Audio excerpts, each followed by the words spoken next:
ஜோதிட சொந்தங்களுக்கு வணக்கம். 2026ஆம் ஆண்டு ஆங்கில புத்தாண்டு மிதுன ராசிக்காரர்களுக்கு என்னென்ன நற்பலன்களை எல்லாம் கொண்டு வந்திருக்கிறதுன்னு சொல்லி பார்க்கலாம். ஆண்டினுடைய ஆரம்பத்திலேயே ராசியிலே குருநாதர் அமர்ந்திருக்கிறார். ராசி புனிதம் அடைந்திருக்கிறது. அவருடைய இருப்பாலும் அவருடைய தொடர்பாலும் 1, 5, 9 எல்லாமே நல்லபடியாக புனிதமாக இருக்கிறது.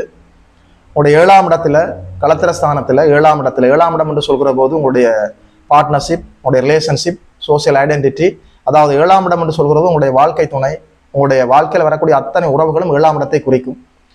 7ஆம் இடத்துல சுக்கிரன் அமர்ந்திருக்கிறார். அங்கே சூரியன் இருக்கிறார். குருவின் பார்வை இருக்கிறது. சிவராஜ யோகம், மிருகமங்கல யோகத்தோடு 7ஆம் இடம் அற்புதமாக வளர்த்திருக்கிறது. ஆண்டினுடைய தொடக்கத்திலேயே பாக்கியம், பூர்வ புண்ணியம், களத்திரம் எல்லாமே சுபத்துவமாக செயல்பட இருக்கிறது. தந்தைக்கும் உங்களுக்கும் இருந்த கருத்து வேற்றுமைகள் அப்படியே விலகும். பூர்வீக சொத்துக்களில் இருந்த சிக்கல்கள் எல்லாமே அப்படியே விலகும். புத்தியில தெளிவு இருக்கும். என்ன இருந்தாலும் 7ஆம் இடம் வலுவாக சுபத்துவமாக இருக்கிற போது கணவன் மனைவி, காதலன் காதலிகள் இடையில இருந்த கருத்து வேற்றுமைகள் அப்படியே விலகும். திருமணம் ஆகாதவர்களுக்கு நல்ல திருமண வாய்ப்புகள் கைகூடி வரும். நல்ல வரன் அறிமுகமாகும். அதாவது உறவுகள் எல்லோருமே உங்களை புரிந்து கொள்ள போகிறார்கள்.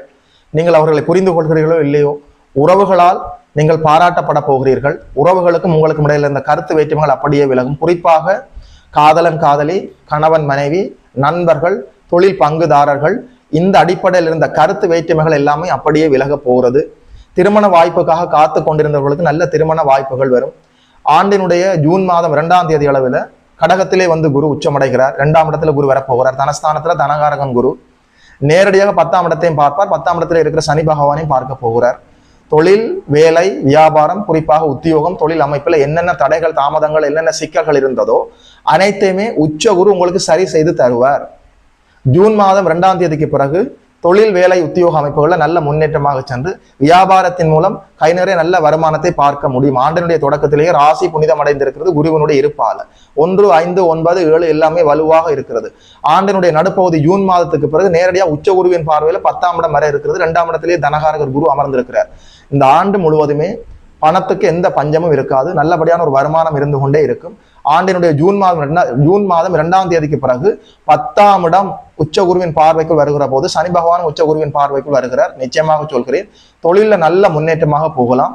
அக்டோபர் மாதம் 31ஆம் தேதி அளவில் சிம்மத்திலே வந்து அதிசாரமாக குரு அமர்கிற போது கூட 9ஆம் இடம் 11ஆம் இடத்தை பார்க்க போகிறார். ஆண்டு முழுவதுமே பாக்கியம், பூர்வ புண்ணியம், லாபம், களத்திரம், 10ஆம் இடம் எல்லாம் ஜீவனஸ்தானம் எல்லாமே வலுவாக இருக்கிறது. உண்மையில சொல்றேன், தெளிவாக முடிவெடுத்து ஆக்கப்பூர்வமாக நீங்கள் நகர்ந்து கொண்டு போனால் அத்தனை அடிப்படையிலும் அவரவர் வயதுக்கேற்ப நன்மைகள் எல்லாமே இயல்பாக காத்திருக்கிறது. குறிப்பாக தொழில் முன்னேற்றம் என்பது ஜூன் மாதம் 2ஆம் தேதிக்கு பிறகு அபரிவிதமான முன்னேற்றம் இருக்கும். ராசியிலேயே குருநாதர் அமர்ந்திருக்கிறார். ராசி புனிதமாக இருக்கு.